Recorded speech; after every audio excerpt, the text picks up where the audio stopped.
से अदुना नुसीबीदुना अदुदा फमलिबा मयाम अदु पुन का कोइदु मगना मगोइना मपुन थाना दंसुइना दंगा पदिफा इथादा पिदोंगे एनी बैनर डालो फमे बांग खहाय मगोइना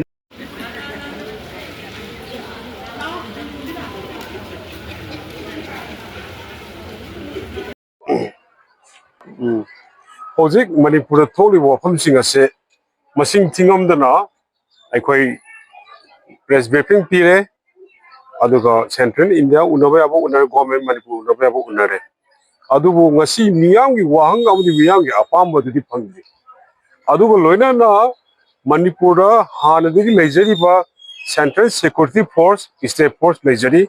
adugi matakta 2023 gi thar me gi thok matung da 2023 की 4 में दा पायरकीबा सेंट्रल फोर्स कार्गो मयाम सिंगदो कदाई सक्रे कोब्रा न होजि कदाई सक्रे अदुगो लोइना लोइना ना मणिपुर की ख्वाइदगी चावना लेरिबा मणिपुर की लेमखोंग असिदा नहान मक्तदा थोगिबदो कांतो साबन थोगिबा युम तरुक मै थारिबदो आर्मी डिफेंस अमदि होम अमदि सेंट्रल सिक्योरिटी फोर्स अनेगी मरक थोकपो थबकने चालीब मैसिंगदो मसिना ताकपदि सेंट्रल गवर्नमेंट सु अमदि ननसु मिलिटेंट सिंबु सपोर्ट तोबदन ट्रेनिंग पीबद नतना खुजु खलाई पीबद नतना सैलरी पीबद नतना मकोई फावदा मै थाबा अमदि मी आटपदा चावनो यावेबसिदि यामनो ओपन ओइर वफने मरम अदुना गवर्नमेंट इंडिया न खुदक्ता असुगुमलबा हौदो वातोसिंग proxy wars ngasi leppadabani adugo loina na state government su nathau masak khang na government ama oibigi government ama oina nothing phudok na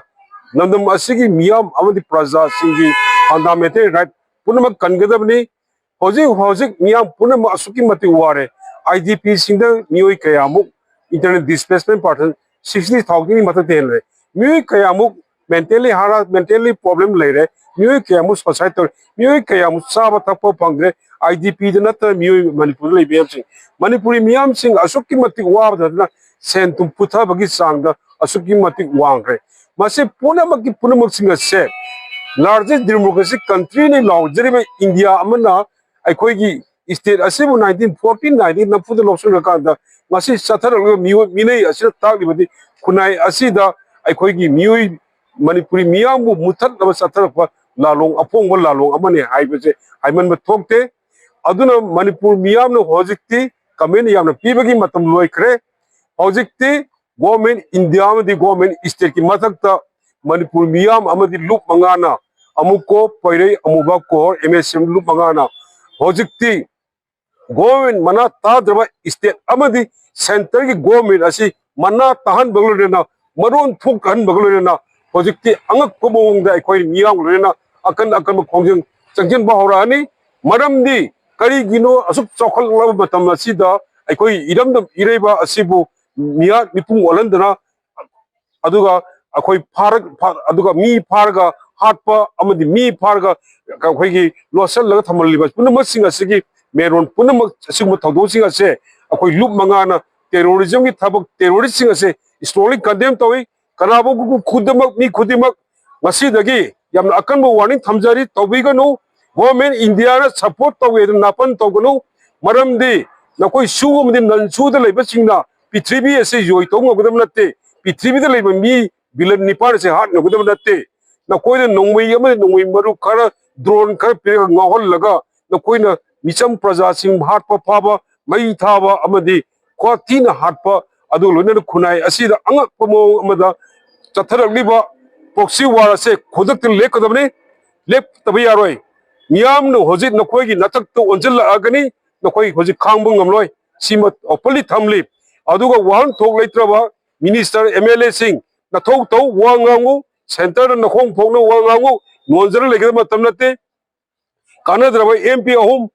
akoi gi army officer hu uno piraktraba nakoi di MP ne matik sadramne na sar khani resign to thokir khwai phagani kanade aduna Manipur phojik leriba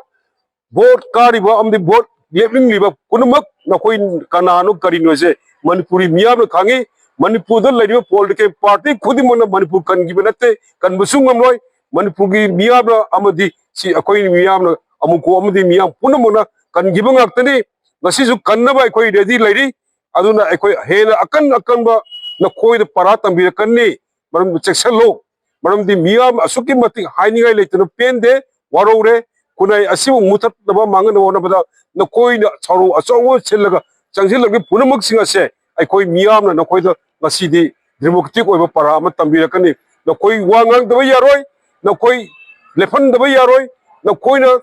Chu Amadin Nan Chu the Everything Kuzukulai training Aduga Army Koipu Pura Mapum Amada Mai Taba Mapum the Mi Harpa Punamuxing of the Suyaroi. Housing hiding I later Mia Masibu Lagnaba Wahanba Aduga Gino Site Tano Honor Punamuk Madu Mayukta Amukom the Loop Mangana Lay Manipur Miana Lay Housing Nakoida Ikoina Napi Matamadu Henry Hyper Wapuma say Amuka and Linching Bulana in Akan Mia so Buminama Sung Choi Choi Tungladin Nakoida Kungi Nung Lapuguna. Thank you all.